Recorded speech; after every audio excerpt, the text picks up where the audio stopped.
Muito obrigado a todos. Está começando mais um Greg News. Uou! Muito obrigado. Antes de mais nada, desculpem pela longa pausa. O Greg News é uma espécie de Los Hermanos. Vive parando. O pessoal vai morar em Portugal, mas sempre volta porque precisa ganhar dinheiro para comprar drogas. A gente parou... Por que a gente parou, não é? A gente parou por causa das eleições. Sim, estranhamente, a lei eleitoral no Brasil dificulta muito a vida de quem quer falar de eleições durante as eleições. O TSE se preocupa muito com isso, tanto que acaba não tendo tempo de investigar candidatos que disparam milhões de fake news por WhatsApp usando caixa 2. Mas não foi só por causa da lei eleitoral que a gente parou. A equipe estava toda muito ocupada, brigando com a família no WhatsApp, trocando voto por pedaço de bolo, xingando Ciro Gomes. Né? Eu acreditei em você, cara! Eu acreditei, eu briguei com meus amigos petistas! Vai pra Europa, é a puta que te pariu! Porra!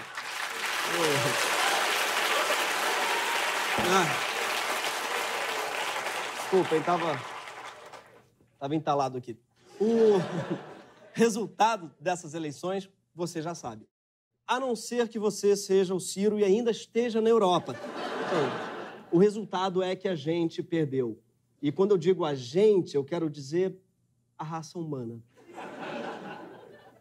E as outras também, já que o novo presidente é a favor da caça e da vaquejada. Mostrando aí não ter nenhuma empatia nem pelos iguais.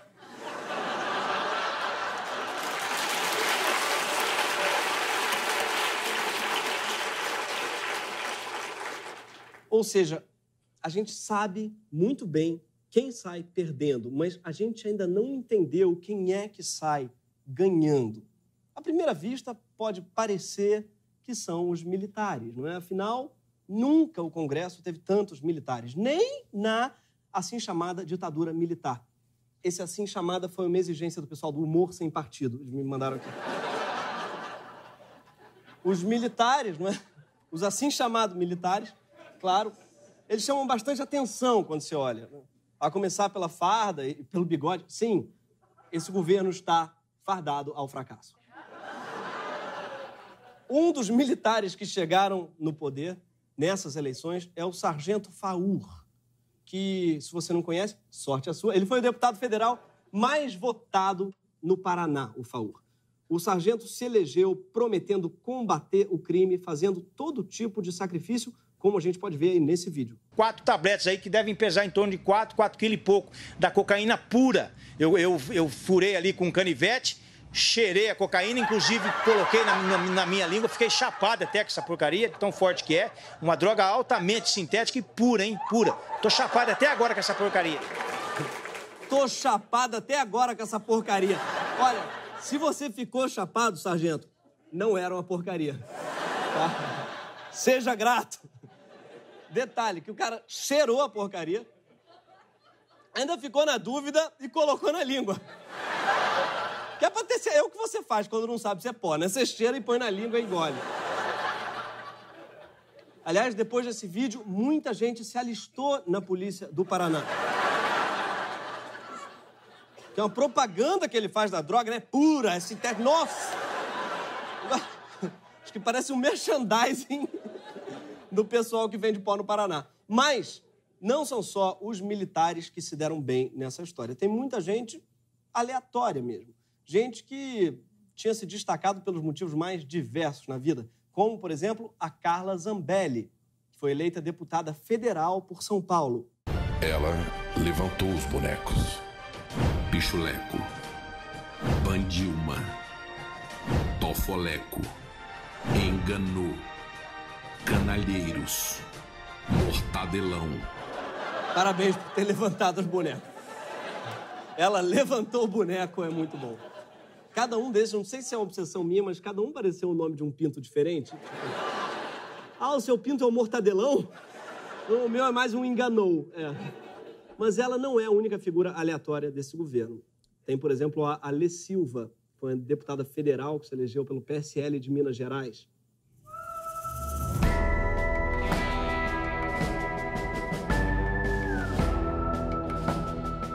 Olá, amigos e amigas. Nesse pequeno vídeo, vou falar um pouco do que foi a minha vida. Por um segundo achei que ele ia dizer, se você não votar em mim, eu vou atirar nesses cachorrinhos. Mas nem todos os bolsonaristas são jovens. Por exemplo, tem o deputado federal mais votado no Mato Grosso, que foi Nelson Barbudo. Também conhecido como Urtigão, que é o pior inimigo do Pato Donald. Lembra dele? Nesse vídeo aí, ele fala mal de mim e, por algum motivo estranho, ele fica lendo o meu currículo. Gregório Duvivier. Até o nome dele parece uma merdinha de galinha. Formado na PUC em letras. É um grande ator, um grande roteirista. Agora se julga ainda escritor de coluna no grande jornal comunista Folha de São Paulo.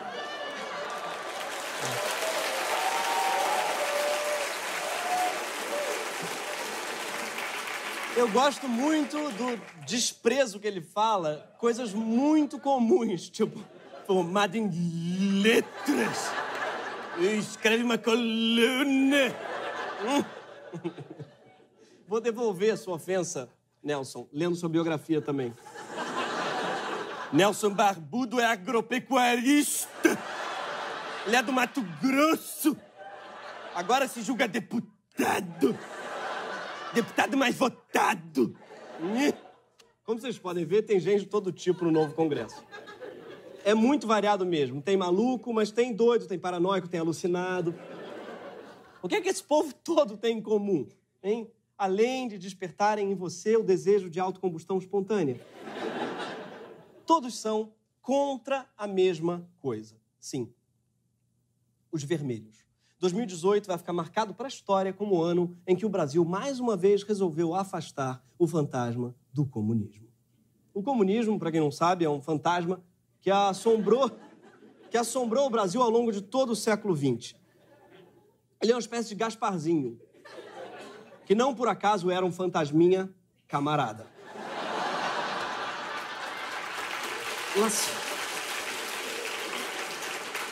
Lacerda, né? Carlos Lacerda prometia afastar o comunismo nos anos 50. Os militares deram um golpe para isso em 64. Collor ganhou por isso também em 89. E também foi essa a principal promessa de Bolsonaro em 2018. Esses marginais vermelhos serão banidos de nossa pátria. Na busca de que tenhamos um projeto para o nosso país, um projeto onde o comunismo ateu não entre mais nas nossas casas. Então, o brasileiro ele precisa acordar definitivamente, dizer não ao comunismo. Nós não somos escravos dessa gente. Acordar definitivamente é muito bom, Frota, porque significa que se você acorda definitivamente, você não vai poder dormir nunca mais, irmão. Sabe quem acordou definitivamente? O Sargento Faur. Nunca mais ele vai dormir, brother. Mas... Será que existe mesmo essa ameaça de um governo totalitário em pleno 2018? Vamos ter que concordar com Bolsonaro e seus amigos. Porque depois de muito pesquisar, a gente concluiu que existe, sim, uma conspiração global de inspiração soviética. Sim, seu tio está certo. Mas o que ele não sabe é que ele é um dos principais expoentes dessa conspiração. Ele quem? Ele, o próprio Bolsonaro. Sim. Assiste esse vídeo aqui até o final e eu vou te dar argumentos para você encher o saco do seu tio no Natal, porque ele, sim, votou num soviético. Seu tio vai falar, é impossível, porque Bolsonaro odeia a esquerda. Sabe quem também odiava a esquerda? Lenin. Ele odiava tanto que escreveu até um livro chamado Esquerdismo, Doença Infantil do Comunismo. Sim, Lenin leu Olavo de Carvalho. Em seu livro, vocês vão ver, o Lenin declara nesse livro que os esquerdistas são os inimigos do projeto soviético. Por quê? Porque eles se opunham à ideia de ditadura do partido. Sim, os esquerdistas diziam que o poder devia ser do povo e não do partido. Olha que absurdo, né? Ah, mas a União Soviética não era socialista? Então, muita gente acha que a União Soviética era socialista, mas só porque eles se diziam socialistas. Só que ninguém acredita que a República Democrática do Congo era democrática. Nem a Coreia do Norte, cujo nome é a República Popular Democrática da Coreia.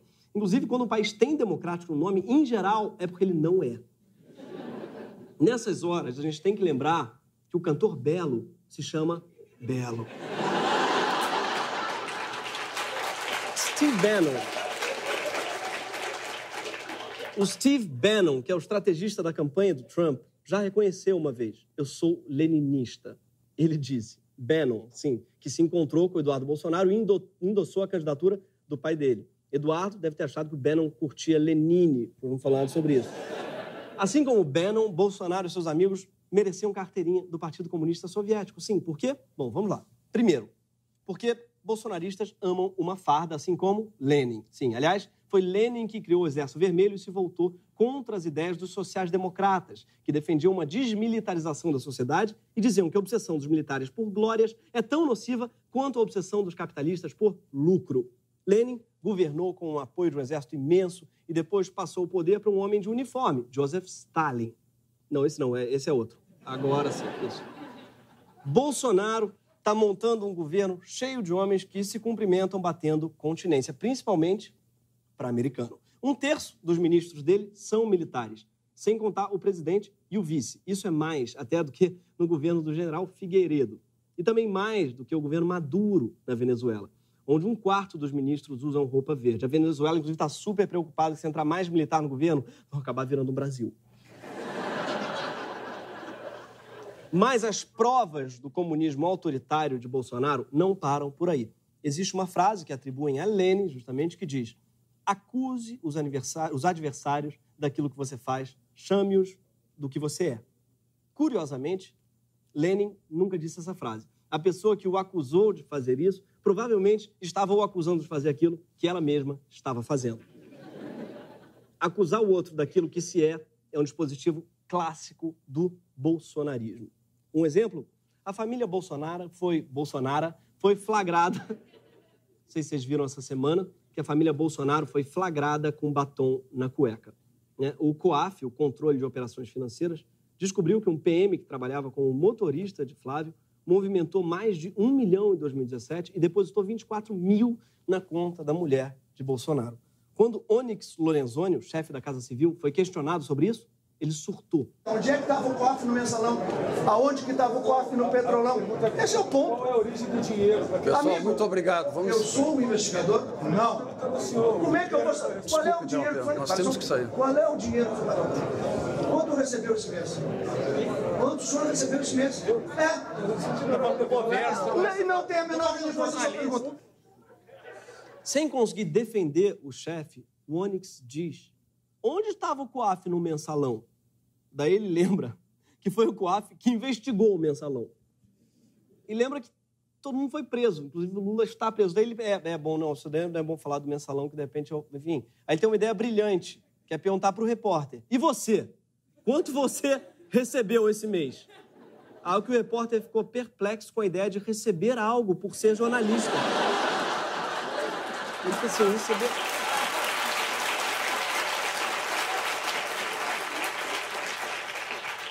Receber, com esse verbo eu nem conjugo, na verdade. Eu recebo? Essa tática argumentativa do Onyx se chama idiota quem me chama faz xixi cocô na cama. E por que ele faz isso? Porque o próprio Onyx, que aliás tem nome de Uber, ele tem... Tá chegando o Onyx Prata aí pro senhor. E sobrenome de chuveiro, né, Lorenzoni? É uma espécie de Uber com banheiro dentro. O próprio Onyx, ele tem telhado de vidro, tá?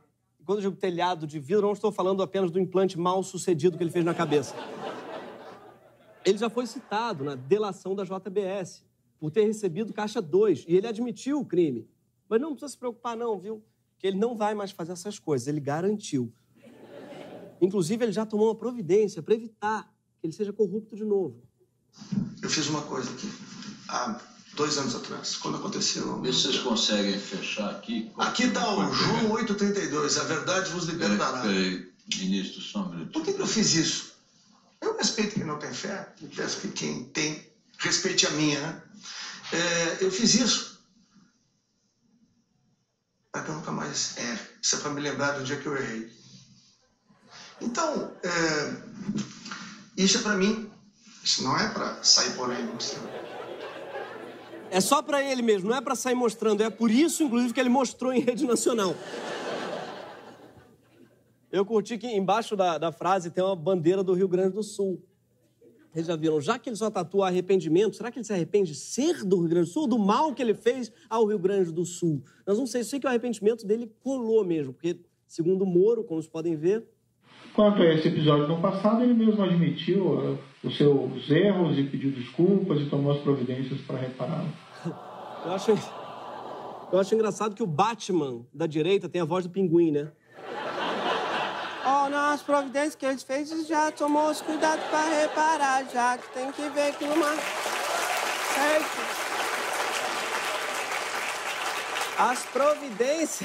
As providências que ele fez foi uma tatuagem. Se isso basta, vai ter muita tatu em Brasília, gente. Qual é, Flávio? Vamos fechar essa perna aí? O motorista tá pagando. E esse foi o Brasília Inc. Outro cara que o Moro vai ter que cobrar uma tatuagem é o Luiz Henrique Mandetta. Ele é chefe do ministério, fica por acaso bem em frente ao do Moro, que é o da saúde. Vai ver, já botaram ali pro Moro, enfim, vai ter que ir todo o tempo inteiro mesmo, então já facilita, né? O Mandetta, ele é acusado de fraude em licitação, tráfico de influência e Caixa 2, quando foi secretário de saúde em Campo Grande, Mato Grosso do Sul. É muita coisa. Principalmente se ele vai em conta que esse foi o único cargo relevante da sua carreira. Quando o Bolsonaro falou em chamar gente com ficha limpa, a gente não imaginava que ele estava falando do currículo, né? O LinkedIn que estaria em branco, né? Tem também a ministra da Agricultura, que é a Tereza Cristina, outra que caiu na delação da JBS, por ter ajudado o Joesley Batista a conseguir incentivos fiscais no Mato Grosso do Sul. Sobre esse caso, o Bolsonaro comentou: eu também sou réu no Supremo, e daí? Pois é, só um processinho no STF, quem nunca, né? E você aí se sentindo super culpado porque tá com o nome no Serasa. Isso sem falar que um dos principais membros do governo Bolsonaro, que é o futuro ministro da Fazenda, Paulo Guedes, é suspeito de fraudar fundos de pensão de estatais e que o novo ministro do Meio Ambiente, Ricardo Salles, é réu por improbidade. Mas pode? Pode, não. O Ricardo, ele fechou as costas com o Código Florestal, né? Tem um codigão ali atrás, tá tranquilo. Mas não se preocupem, antes mesmo de começar seu governo, o Bolsonaro já traçou uma estratégia. Que é falar que corrupção não é tão grave assim. O mais grave que a corrupção é a questão ideológica. O inimigo agora é outro. A questão ideológica é tão ou mais grave quanto a corrupção, é óbvio. Sempre que um cara vem me assaltar, eu pergunto em quem ele votou, porque se for de Bolsonaro eu fico aliviado, porque PT não dá mais, gente. Mas corrupção não é o único terreno em que eles acusam os adversários daquilo que eles mesmos fazem. Sim, uma acusação comum deles é que na esquerda só tem mimimi, né? Só tem vitimismo, que qualquer desigualdadezinha social, lá vem a esquerda fazendo um cirandaço, um beijaço, um urinaço, né? Uma palhaciata. O problema é que quando você reclama que alguém está reclamando, você está reclamando também. Eduardo Bolsonaro, por exemplo, ele faz basicamente isso da vida. Cada irmão, não sei se vocês sabem, cada irmão tem uma função, não é? Não sei se vocês sabem qual é. Um cuida do WhatsApp, o outro desmaia, o outro careca.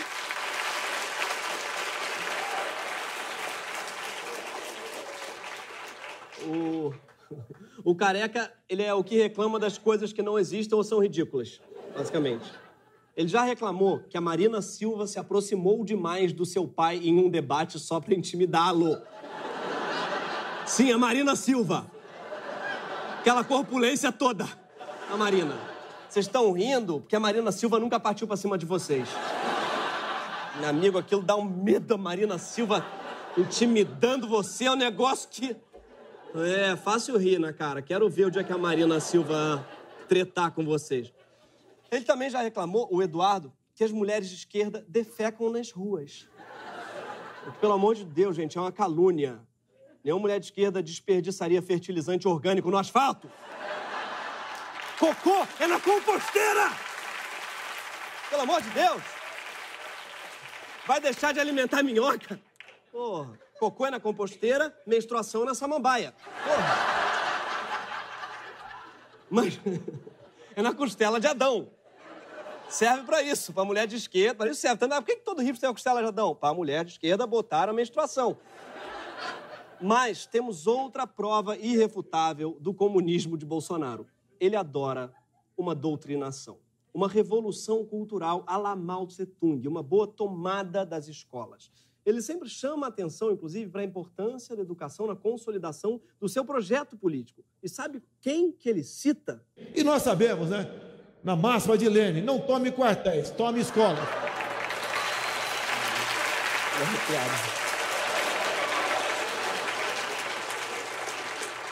Eu tô falando sério pra caralho dessa coisa de leninismo, gente. É sério. Quando Mozart Neves Ramos, um quadro técnico super respeitado no meio da educação, quando ele foi sugerido para o Ministério da Educação, a base bolsonarista vetou. O deputado evangélico Sóstenes Cavalcante, do DEM, chegou a afirmar: o novo governo pode errar em qualquer ministério, menos no da educação, que é uma questão ideológica para nós. Se a educação é ideológico para eles, dá para ver que essa coisa de combater a doutrinação que eles vêm afirmando, na verdade, é uma desculpa para doutrinar. Acabou que escolheram outro nome para o ministério e Ricardo Vélez Rodrigues, que nunca trabalhou na gestão pública, ele acabou sendo escolhido. Por quê? Porque ele tem o currículo ideal, que é bem ideológico. E ele já anunciou qual é a sua prioridade. Vélez Rodrigues comenta o que é necessário na educação e afirma, em primeiro lugar, que se limpe todo o entulho marxista que tomou conta das propostas educacionais de não poucos funcionários alojados no Ministério da Educação. Então, fala para as crianças esperarem um pouquinho para ter giz e quadro negro nas escolas, porque primeiro o tio vai ter que limpar o entulho marxista, tá? Entulho marxista, aliás, que podia muito ser o nome de um brechó em Botafogo, não é não? Entulho marxista. E não é só na educação que vai ter doutrinação, não. Vários dos ministérios vão ter ideólogos no comando, tipo o Ernesto Araújo, das Relações Internacionais, que, para defender ideologia, ele já está, inclusive, atrapalhando os interesses comerciais do Brasil. Não sou nem eu que estou falando, é a direita. Veja o que esse economista liberal, que é o Joel Pinheiro, disse sobre o Ernesto na Jovem Pan. Ernesto Araújo quer sim tirar a ideologia petista e quer colocar no seu lugar uma ideologia tão ideológica e tão paranoica e tão conspiratória quanto os piores arroubos da esquerda mais insular que o Brasil já conheceu. Joel, você pode ser economista liberal, mas esses óculos e essa barba estão te dando uma cara de estudante de letras. Letras.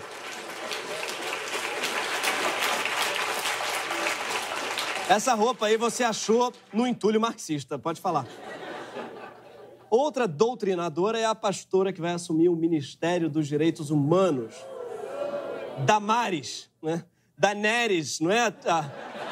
A mãe dos dragões. Então, ela é a tia louca dos dragões. A tia doida dos dragões, Damares.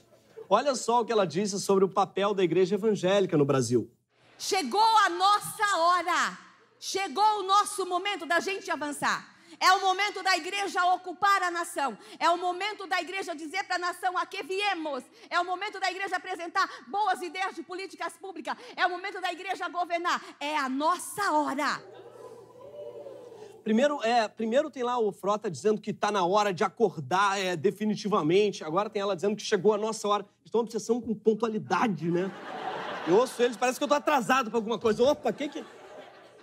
E como assim chegou a nossa hora? Chegou a hora da igreja ocupar o poder? Então, já ocupou, teve uma experiência bonita chamada Idade Média. Durou 10 séculos.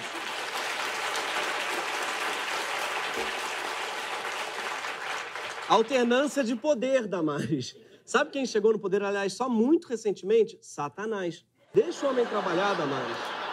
Deixa. Oh! Para! Aliás, volta essa imagem, por favor. Que homem, né, gente? Eu nunca critiquei, nunca. Eu sempre tive uma coisa com ele de pele mesmo, de... Gente, que vampiro fofo do caramba, meu Deus. Damares, né, como ministra dos Direitos Humanos, sabe qual é o verdadeiro risco que pesa sobre os humanos no Brasil. Homicídios? Violência doméstica? Não. Livros dos mais terríveis. Olha aqui que o governo de São Paulo está distribuindo nas escolas. Olha lá o carimbo do governo de São Paulo. Manual prático de bruxaria. Isso é livro para dar para criança, irmãos. Olha só, pode passar. Ensina como ser bruxa. Ensina como se vestir como bruxa. Como fazer a comida de bruxa. Pode passar. Ensina como fazer a vassoura de bruxa. Onde compra? Eu quero ser bruxa! A gente sabe onde essa coisa de escola de bruxo vai parar. Na morte de Dumbledore. Desculpa o spoiler. Mas o que me assustou nisso tudo... Fica esperto, Hermione. O que me assustou é que ela não sabe o que é uma ficção, né? Eu imagino ela vendo a Bela e a Fera. Não pode isso, é bestialismo para as crianças. Nossos filhos vão tudo querer namorar bicho. O Rei Leão, né? Não pode ser Rei Leão, é uma democracia. Ei! E ela não para por aí. Esse livro, quando mostra famílias, mostra assim. A nossa família, pode passar, a família cristã é caipira. Olha lá, o pai caipira, a mãe caipira, uma mãe torta, uma mãe horrorosa. E não tem amor entre o pai, a mãe e os filhos. Aí quando a criança vira a página, olha a outra família como é linda. A mamãe lésbica é bonita. O papai gay, olha a roupa da moda. Olha o tênis da moda. É para desconstruir valores. Eu quero muito essa água ungida que ela tá bebendo. Porque ela vê... Olha essa lésbica toda bonita. É um boneco de palito, amiga. Sem falar que você não entende muito de moda. Porque olha o pai hétero. Olha só, olha pra ele, que ela acha que é caipira. Tá de camisa quadriculada e galocha. Ele não é caipira, ele é hipster. Daí mora em Santa Cecília. Essa pá aí é pra mexer a cerveja artesanal que ele faz. A IPA. Olha só. Essa lésbica toda bonita. Mas... o bolsonarismo também tem mais uma característica forte, dessa vez do stalinismo clássico, que é a falsificação da história. Encontraram um texto da Joyce Hasselman, de 2014, falando que a candidatura de Bolsonaro é uma piada. E acharam um vídeo dela desancando aquele que hoje é o seu Messias. O deputado Jair Bolsonaro, do PP do Rio de Janeiro, ultrapassou ontem todos os limites da civilidade. Ele fez o inaceitável e protagonizou uma cena grotesca durante um discurso na Câmara dos Deputados. Esse vídeo viralizou. E a saída da Joyce para as pessoas não clicarem nesse link comprometedor foi, no mínimo, ardilosa. As pessoas colocam links ali, né? Links supostamente de textos meus, vídeos meus, tá? Botam a minha fotinha, uma montagem. Quando você clica naquilo lá, aparece vírus, aparecem textos em japonês, em chinês, em coreano, sei lá mais o quê. Aquilo lá é vírus. Não, tomem cuidado, por favor. Gente, é sério. Se aparecer algum vídeo comigo fumando maconha no computador de vocês, é vírus, tá? Não abre. Eu tô falando sério. Quem tinha que ter usado isso, quem é? O Dória, né? Aquele famoso vídeo era vírus, tá, gente? Até porque, pra ele estar tão derrubado, devia estar com alguma virose. Tinha que ter chamado a Carla Zambelli pra levantar o tucaneco. O mortadelão. Por fim, precisamos falar de uma questão estética, porque comunistas soviéticos adoravam um exercício militar coreografado, né? A gente se acostumou a ver as grandes demonstrações de poderio do exército soviético em desfiles maravilhosos. Os bolsovietes daqui não iam deixar o seu grande líder sem uma coreografia à altura, não é?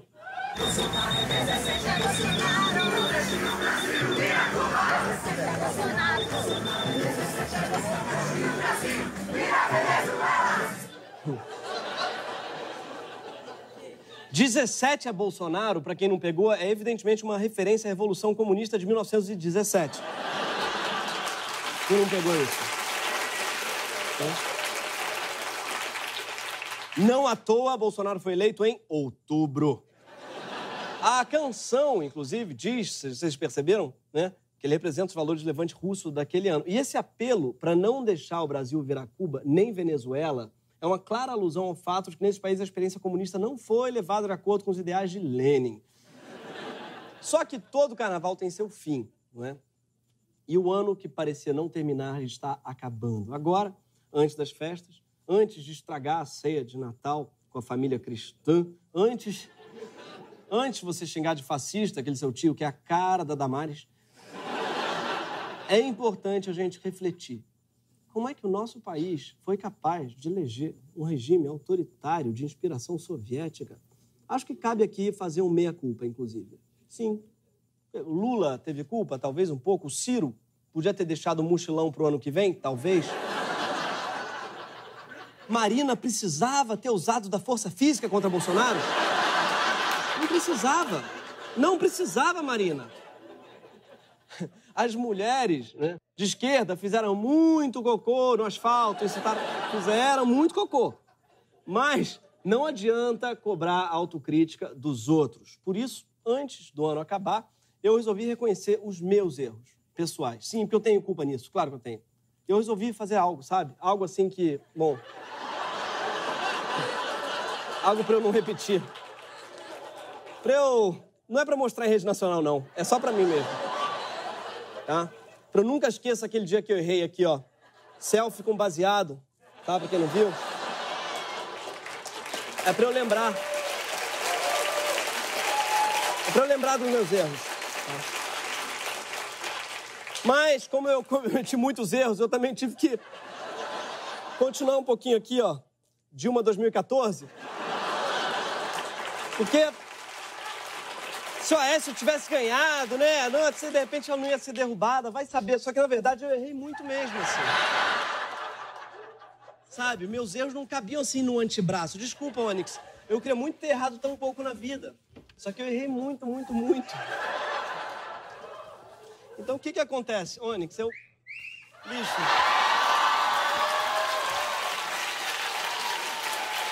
Vamos lá.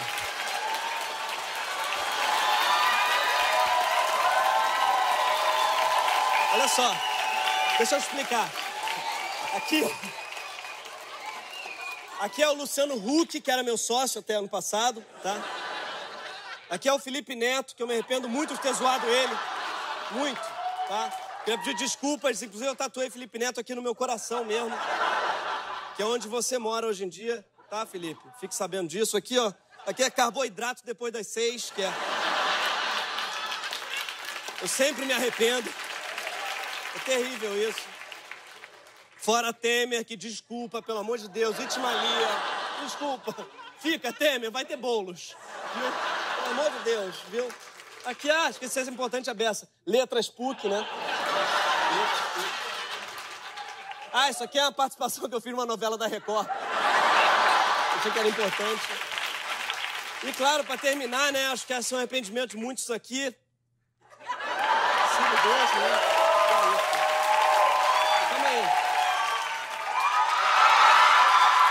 Vice Cátia Abreu. É bom a gente lembrar que o vice era Cátia Abreu. Pra quem votou 12 assim como eu, né? Então vamos sempre lembrar disso, vai ficar pra sempre aqui na minha bunda, gente. A partir de março, a gente tá de volta no que vem, vão ser 30 episódios o ano inteiro. Até o ano que vem, eu amo vocês, fica de olho, até mais, um beijo. Bom final de ano, bom 2019, eu amo vocês. Feliz ano novo.